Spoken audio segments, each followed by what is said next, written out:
आज हम लोग जो है चैप्टर नंबर 3 यानी इस्पात जोड़ पढ़ेंगे।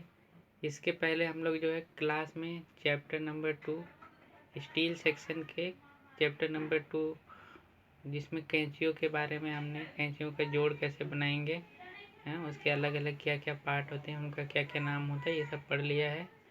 और जो हमने कंक्रीट वाले भी पार्ट में जो बीम कॉलम स्लैब ये कंक्रीट के सेक्शन है उनकी कैसे ड्राइंग बनाई जाती है ये सब भी हमने देख लिया है।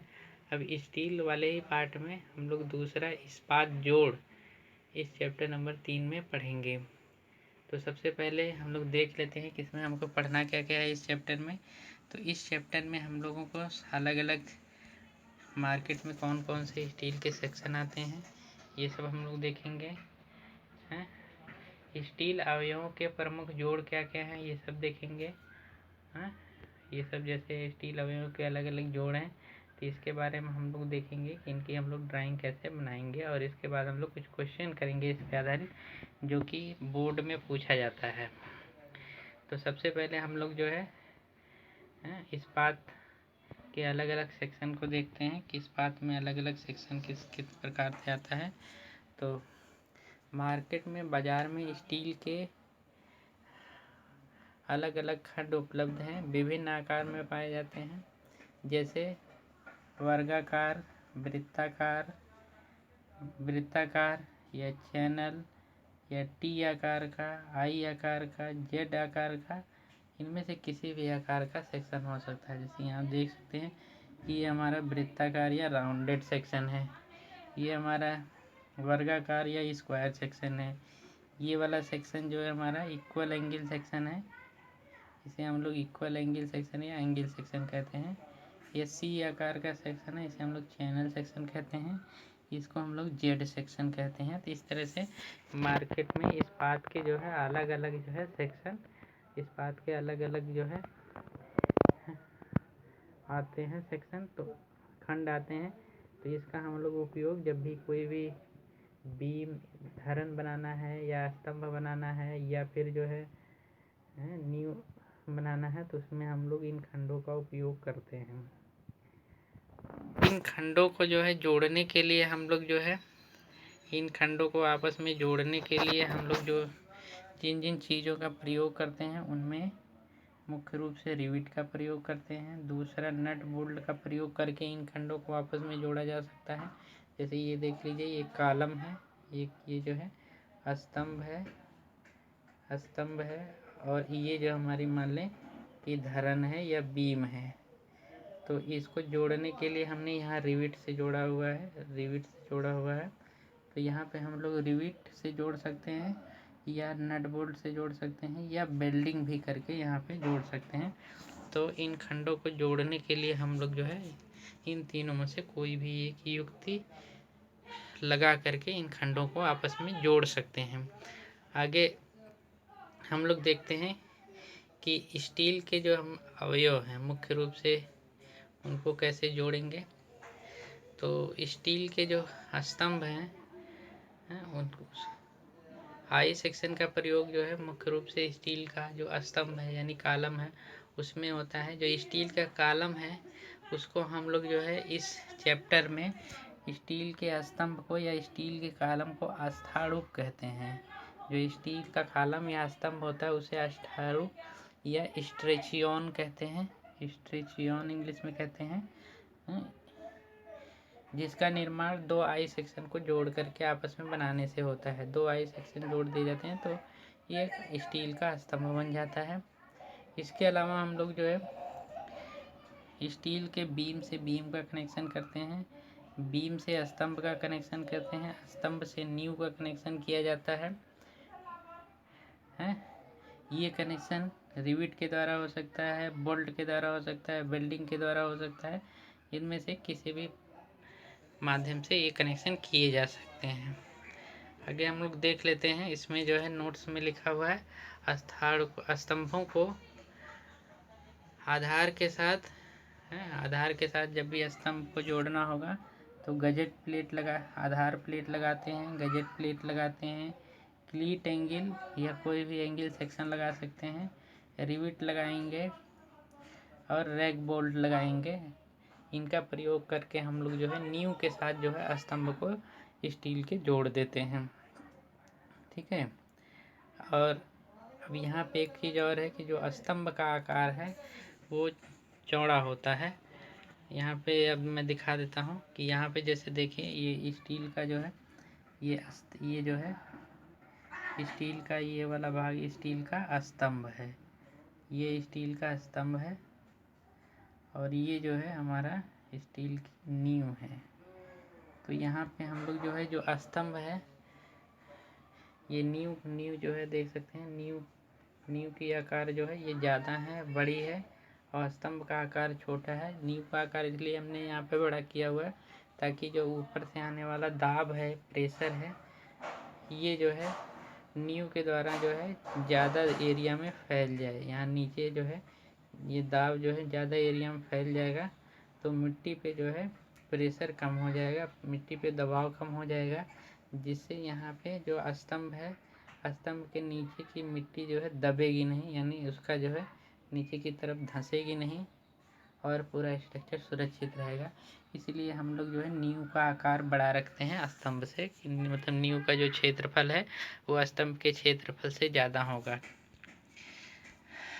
यहाँ पे हम लोग देख सकते हैं कि किस प्रकार से जोड़ करेंगे। तो हम यहाँ पे ये 3D चित्र है, इस तरह से तो ड्राइंग में नहीं पूछा जाएगा, मगर ये देखते हैं कि ये मान ले कॉलम है, आई सेक्शन है, इसको आई सेक्शन के बीम से जोड़ा गया है रिविट के माध्यम से। यहाँ जोड़ के पास में रिविट लगी हुई है।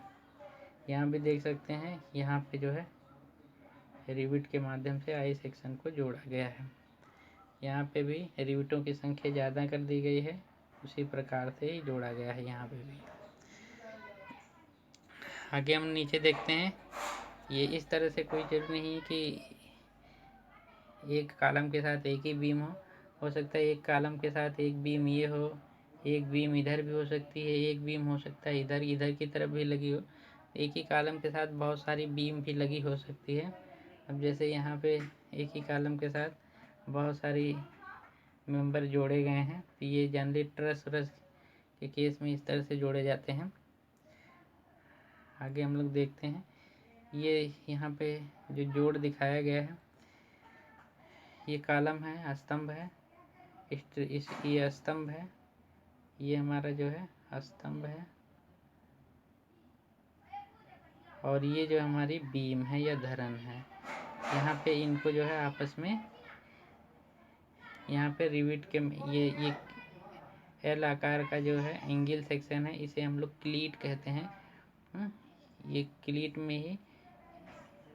में और इस आई सेक्शन में यहाँ पे हम लोग रिविट लगा दिए हैं, तो एक जोड़ यहाँ बन जाएगा और इसके लेग के इसका जो पैर है, टांग है, इसके साथ जो है हम लोग इस आई सेक्शन के यहाँ पे एक जो है रिविट लगा करके जोड़ देंगे तो ये फिक्स हो जाएगा।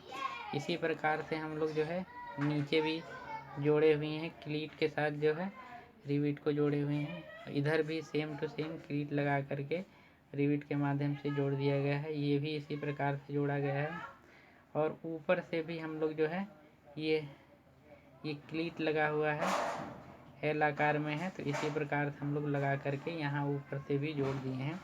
सेम टू सेम इसके पीछे भी अगर बीम लगी होगी तो वहाँ पे भी हम लोग जोड़ेंगे इसी प्रकार से। तो ये हमारी बीम के बारे में, बीम का कॉलम के साथ किस प्रकार से कनेक्शन होगा इसमें हम लोगों ने देख लिया है। आगे हम लोग देखते हैं कि फाउंडेशन के साथ जो है कॉलम का कनेक्शन कैसे करते हैं। तो फाउंडेशन के साथ जब भी कॉलम का कनेक्शन करेंगे तो सबसे नीचे जो है इस तरह से हम लोग जो है पहले फाउंडेशन की लंबाई चौड़ाई, एक निश्चित लंबाई चौड़ाई लेकर के हम लोग जो है ये फाउंडेशन बना देंगे। क्वेश्चन में दिया रहेगा ये।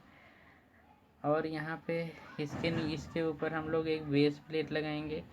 ये देख सकते हैं ये जो प्लेट है इसका नाम जो है बेस प्लेट है, इसको हम लोग बेस प्लेट कहते हैं। बेस प्लेट है, बेस प्लेट के ऊपर हमने जो है ये क्लीट लगाया हुआ है। क्या लगाया हुआ है? ये क्लीट लगाया हुआ है। क्लीट और बेस प्लेट के बीच में ये हम लोगों ने बोल्ट लगाया हुआ है, इसे हम लोग रैग बोल्ट कहते हैं। इसको हम लोग रैग बोल्ट कहते हैं। और ये रैक बोल्ट जो है ये फाउंडेशन के नीचे जो है यहाँ आप देख सकते हैं कि यहाँ पे गया हुआ है और फाउंडेशन में जकड़ा हुआ है। तो इसलिए अगर ये फाउंडेशन में पहले से ही जब फाउंडेशन बनाते हैं तो इसको डाल देते हैं और ये ऊपर की तरफ निकला होता है, तो इसी में जब ये क्लीट रख करके और ये आई सेक्शन रख करके इसी में टाइट कर देते हैं नट लगा करके। तो सेम टू सेम इधर भी है, यहाँ पे भी टाइट किया गया है बेस प्लेट के साथ। और यहाँ पे जो हम लोगों ने कॉलम और इसके बीच में भी हमने एक प्लेट लगाई है, तो इसको हम लोग जो है ये हमने जो है बेस प्लेट है, ठीक है। और यहाँ पे हमने जो प्लेट लगाई हुई है इसके और इसके बीच में, इसको हम लोग गजेट प्लेट कहते हैं।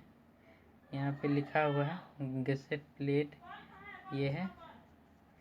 यहाँ पे आप देख सकते हैं, यहाँ पे लिखा हुआ है इस जो ये प्लेट लगी है इसको गजेट प्लेट कहते हैं। इसको भी हम लोग जो है इसके साथ जोड़ दिए हैं, आई सेक्शन जो आई स्तंभ है इसके साथ जोड़ा हुआ है। तो इस प्रकार से हमारा जो है इसका निर्माण हो गया।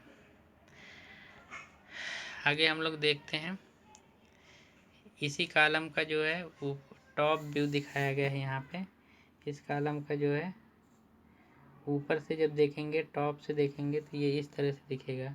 इसका जो है टॉप व्यू यहाँ पे दिखाया गया है। इसको ऊपर से देखने पे, टॉप से देखने पे ये इस तरह से स्तंभ दिखेगा। यहाँ पे हमारी ये नींव चारों तरफ दिख रही है, ये नींव का आकार जितना भी है उसके आकार का दिख रहा है।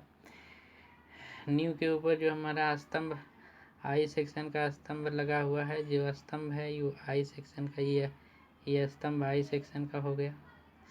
यहाँ पे हम लोगों ने इस आई सेक्शन को, यहाँ पे हम लोगों ने एक प्लेट लगाई है, यहाँ प्लेट लगाई है, ये सब रिविट लगा करके जो है इस तरह से इस क्लीट के माध्यम से यहाँ पे ये जोड़ा गया है। फिर इधर भी हमने एक क्लीट लगाया हुआ है और इसके माध्यम से भी यहाँ पे हमने ये इस तरह से रिविट लगा करके इसको जोड़ दिया है। तो इस प्रकार से ये जॉइंट बन गया है। तो ये इसका जो है टॉप व्यू है, प्लान है, जो ऊपर दिखाया गया था कॉलम, जो ऊपर दिखाया गया था नींव और स्तंभ का जोड़, उसी का ये टॉप व्यू है। आगे भी इसी प्रकार से हम लोग देख सकते हैं कि यहाँ पे जो है बीम के साथ बीम को जोड़ा गया है। मतलब एक बीम ये है, ये पहली बीम है, ये दूसरी बीम है, इनको जो है आपस में जोड़ा गया है। यहाँ पे रिविट इत्यादि लगा करके जो है प्राइमरी और सेकेंडरी बीम को, लिखा हुआ है मेन बीम है, ये जो है सेकेंडरी बीम है, इनको जो है इस प्रकार से जोड़ दिया गया है। तो आगे हम लोग देखते हैं कि एग्जाम में क्वेश्चन किस प्रकार से आएगा, तो उसको मेन रूप से करना होता है हमको जो है। तो यहाँ पे जो बोर्ड में इस प्रकार से क्वेश्चन पूछा जाएगा, यहाँ पे बोर्ड में क्वेश्चन पूछा जाएगा कि एक लोहे के स्तंभ तथा धरन के जोड़ का